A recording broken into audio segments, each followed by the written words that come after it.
8 years difference అవ్వడం వల్ల చిన్నప్పటి నుంచి ఎత్తుకుని తినిపించి, సో ఎక్కువ నేను అసలు ఉయ్యాల ఊచడం కానీ, వాడికి తినిపించడం కానీ, స్నానం పోయించడం కానీ.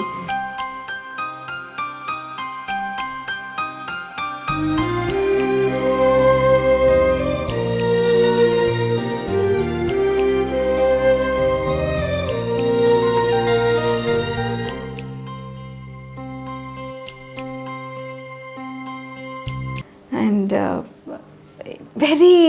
వెరీ సెన్సిటివ్ అండి తను. ఒక జస్ట్ వెళ్ళి ఇట్లా if you hug him he'll cry. అంత ప్రేమ అభిమానం కావాలి వాడికి. He just need someone to cuddle him, to ముద్దలు కలిపి నోట్లో పెడితే సంతోషం వాడికి. అలా అనమాట. అంత ప్రేమ చూసేవాడు వాడు, ఎదురు చూసేవాడు వాడు.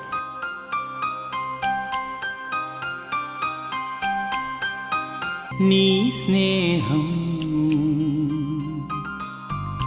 ఇకరాను అని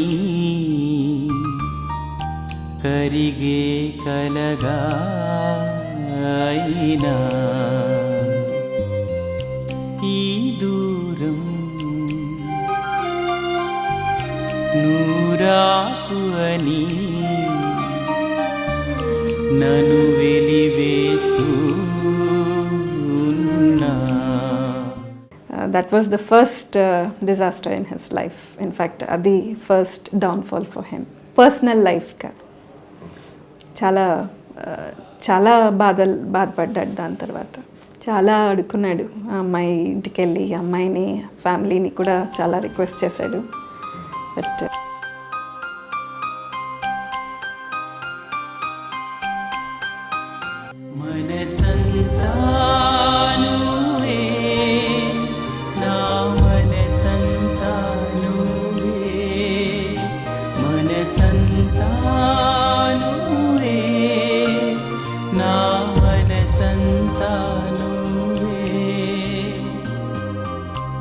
అసలు తను పోయాక మా ఇంట్లో ఎవ్రీ వన్ ఆర్ ఇంకా కూడా బయట రాలేదండి. వెరీ ఫ్రాంక్లీ ఇంకా కూడా బయటికి రాలేదు.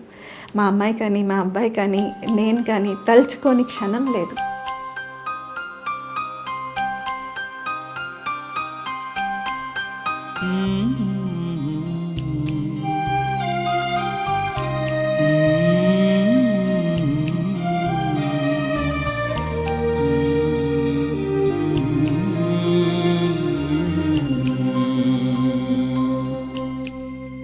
So he also had undergone that pain పోయే వరకు కూడా.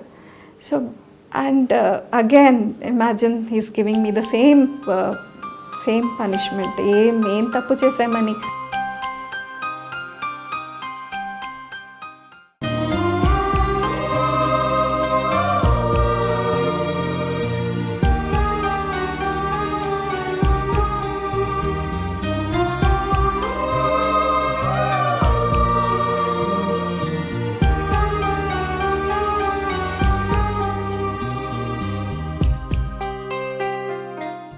మరి అంటే ఆత్మహత్య చేసుకోవడానికి రీజన్ ఏమై ఉండొచ్చు? యాక్చువల్గా చెప్పాలంటే